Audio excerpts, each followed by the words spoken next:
I recently did something no police chief should ever have to do. I let two men in fake uniforms cuff me on my own porch with the HOA president grinning from ear to ear. And their reason? They said I was in violation of community bylaws. Funny thing is, the only thing tested that day was my patience, not their authority. But let me start from the beginning. The smell of fresh paint hung in the air of my new living room, the smell of a clean slate. Cardboard mountains blocked every corner, each box a memory waiting to be unpacked. One said kitchen, another old files burn. I smiled at that one. My wife, before she passed, had a cruel sense of humor about my job. Most of those files weren't junk. They were commendations, citations, and case notes from 2 decades in law enforcement, 15 years SWAT, 5 as chief of police. This house, with its oak-shaded streets and manicured lawns, was supposed to be my reward, my retreat from chaos. A castle surrounded not by walls, but by quiet neighbors. Grandpa used to say a man's home is his castle, but the best castles have quiet neighbors. I prayed he was right. For 3 weeks, he was. Duke, my neighbor across the street, waved every morning with his ever-present leaf blower. A young family brought me cookies. The birds replaced sirens.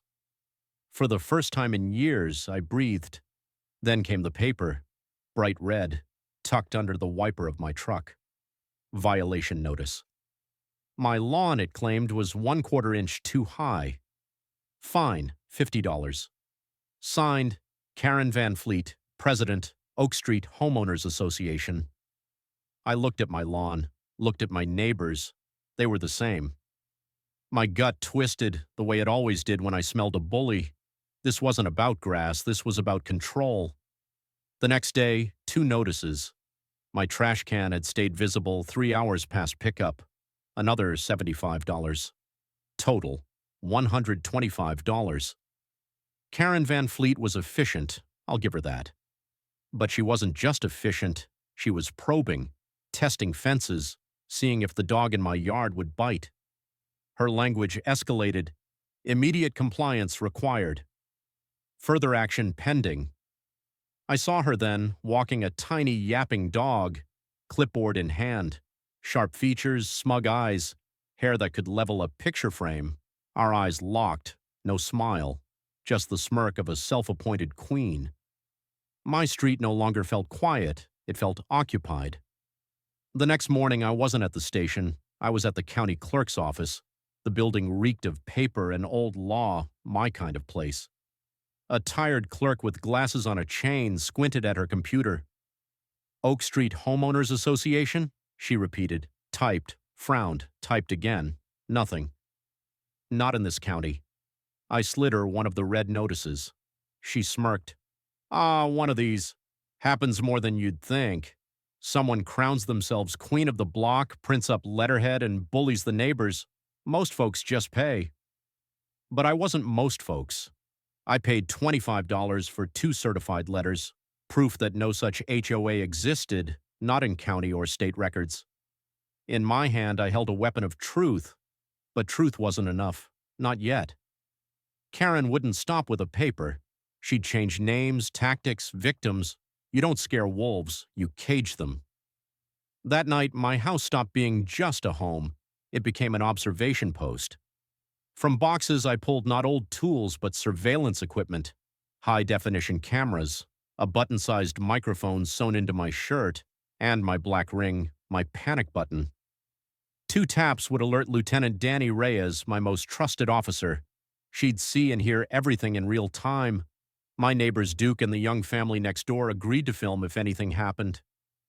Now I had a net. Eyes inside, eyes outside, high-tech and low-tech. The next morning, a dark SUV pulled up. Out stepped 2 men in cheap surplus store uniforms. Their belts rattled wrong, their movements lacked the sharpness of real cops. Karen followed, clipboard in hand, smirk plastered across her face. She sent them to my door. "Mark Ryland?" the bigger one asked. "That's me." "We have a warrant for your arrest." He waved a forged paper with a judge's name I knew had retired years ago. "Criminal defiance of community bylaws." Karen stepped forward. "You were warned, Mr. Ryland. We don't tolerate lawbreakers on Oak Street." I raised my hands, calm, compliant. They cuffed me. Cameras rolled, neighbors filmed. My thumb tapped the ring. The signal shot to Reyes. The trap was sprung. As they paraded me down the street, Karen basked in triumph.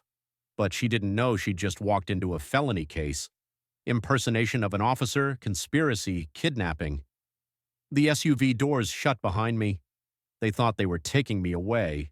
They had no idea I was taking them down. Inside the SUV, the men laughed. One phoned Karen. "Yeah, we got him. Heading to the spot." That word sealed it. Conspiracy. My tracker was live under the bumper. Reyes and Boone's team shadowed us. Chess, not checkers. At the industrial park, the kill box closed. A van braked ahead. Boone's truck boxed left. A sedan cut from behind.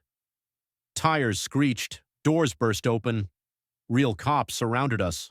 Weapons steady, voices commanding. "Police! Hands where I can see them!" The goons froze. Their fake authority evaporated in seconds. Real cuffs replaced their toys. In their SUV, we found a binder of target houses, stacks of cash, dozens of fake badges, and a burner phone, its last call, K-Boss, registered to Karen Van Fleet. And the text? "Is the trash taken out?" The noose tightened. Warrants flew. Boone's team opened Karen's secret storage unit.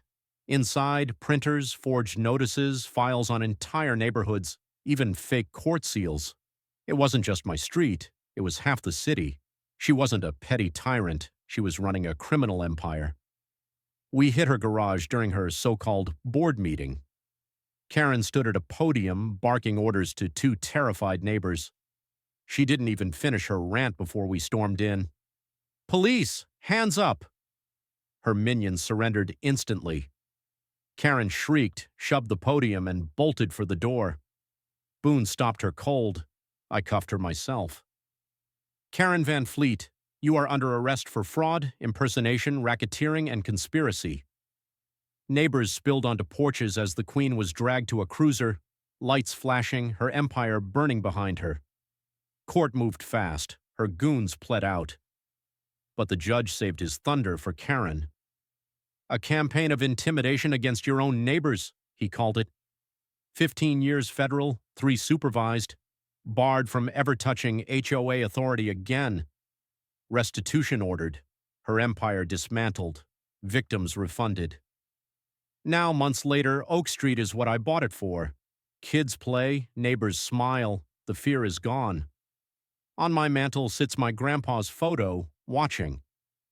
"Rules," he always said, "serve people, not the other way around."